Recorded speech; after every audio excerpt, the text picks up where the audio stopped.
വലിയ ഭാഗ്യമാണ്. മലയാളം കണ്ട ഇക്കാലത്തെയും ഏറ്റവും വലിയ രണ്ട് എഴുത്തുകാർക്ക് നടുക്ക് ഇങ്ങനെ ഇരിക്കാൻ പറ്റില്ല. സ്വാമി അപ്പുറത്തും ശ്രീനേട്ടൻ അപ്പുറത്തും. അപ്പോൾ ഇതിനകത്ത് പ്രത്യേകത എന്ന് പറയുന്നത് സ്വാമി സാറ് ആദ്യമായിട്ട് സംവിധാനം നിർവഹിക്കുന്നു. അപ്പോൾ ഒരു പ്രായവും ഒരു സമയവും വൈകിയതല്ല. സ്വാമിയുടെ ഈ തീരുമാനം കുറച്ച് വൈകിപ്പോയോ എന്ന് ഞങ്ങൾക്ക് എല്ലാവർക്കും സംശയമുണ്ട്. കാരണം ഒരു സിനിമ സംവിധാനം ചെയ്യണമെങ്കിൽ അദ്ദേഹത്തിന് എന്നേയും സംവിധാനം ചെയ്യാൻ പറ്റുമായിരുന്നു. ഇപ്പൊ എണ്ണിയാൽ ഒടുങ്ങാത്ത സൂപ്പർ ഹിറ്റുകൾ, മെഗാ ഹിറ്റുകൾ കൊടുത്തിട്ടുള്ള എഴുത്തുകാരനാണ്. അപ്പോൾ എന്നേ അദ്ദേഹത്തിന് സംവിധാനത്തിലേക്ക് കടക്കാൻ കഴിയുമായിരുന്നു. പക്ഷെ അദ്ദേഹം അതിന് തിരഞ്ഞെടുത്തത് സമയം കുറച്ച് വൈകിപ്പോയി എന്ന് ഞങ്ങൾക്ക് അഭിപ്രായമുണ്ട്. പക്ഷെ ഞാൻ നേരത്തെ പറഞ്ഞ പോലെ ഒരു സമയവും വൈകിയതല്ല. പിന്നെ ശ്രീനിയേട്ടൻ ഇപ്പുറത്തിരിക്കുന്നത് കൊണ്ട് വേണമെങ്കിൽ പറയാം, എല്ലാത്തിലും അതിൻ്റെതായ സമയമുണ്ട് ദാസ എന്ന് വേണമെങ്കിൽ ഇതൊക്കെ പറയാം. അപ്പോൾ സ്വാമി സാറിൻ്റെ നിന്ന് തന്നെ അത് തുടങ്ങാം. സ്വാമി, എന്താണ് ഇപ്പോ ഈ ഒരു തീരുമാനത്തിലേക്ക് എത്താനുള്ള ഒരു സാഹചര്യം? സാർ, സ്വാമി സാർ എത്ര പടം എഴുതിയിട്ടുണ്ട് ജോർജ് സാർ? ഞാൻ ഇപ്പോൾ മുന്നേ പറഞ്ഞ പോലെ എനിക്കൊരു സംവിധാനം എന്ന് വേണമെങ്കിൽ ചെയ്യാമായിരുന്നു. അതിന് സാഹചര്യത്തിൻ്റെ പ്രോബ്ലം ഒന്നും ഉണ്ടായിരുന്നു, സന്ദർഭത്തിൻ്റെ പ്രോബ്ലം ഉണ്ടായില്ല. പക്ഷെ എനിക്ക് തോന്നിയില്ല. അതാണ് ഇത്. പിന്നെ തോന്നാൻ കാരണം എന്താണെന്ന് ചോദിച്ചാൽ അത് വളരെ വിചിത്രമായ ഒരു തോന്നലാണ്.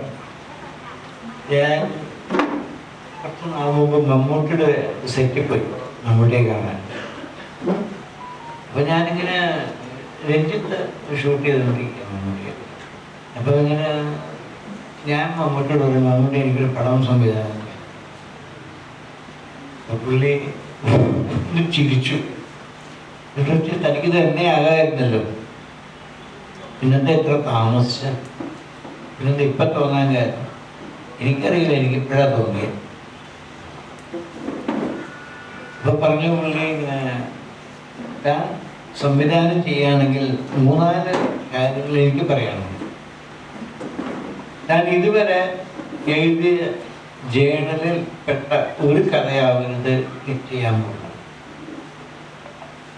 ഇതുവരെ തൊടാത്ത ഒരു സബ്ജക്റ്റ് വേണം താൻ ചെയ്യാൻ. പിന്നെ അതിനകത്ത് ഏറ്റവും പ്രധാനം, താൻ ഒരു ആർട്ടിസ്റ്റിനെ കണ്ടുകൊണ്ട് ആ കഥ എഴുതാൻ പാടില്ല.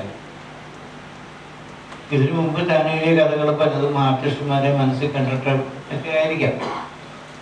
പക്ഷെ ഇതങ്ങനെ എഴുതരുത്. താൻ കഥ എഴുതിയതിന് ശേഷം ആ കഥയിലെ കഥാപാത്രങ്ങൾക്ക് യോജിച്ച ആർട്ടിസ്റ്റിനെ ആണ് നിങ്ങൾ തിരഞ്ഞെടുക്കണം. പിന്നെ ഏറ്റവും പ്രധാനം, ഈ കഥയിൽ തന്നെ ഒരു സിഗ്നേച്ചർ ഉണ്ടാവണം. അത് നിർബന്ധമാണ്.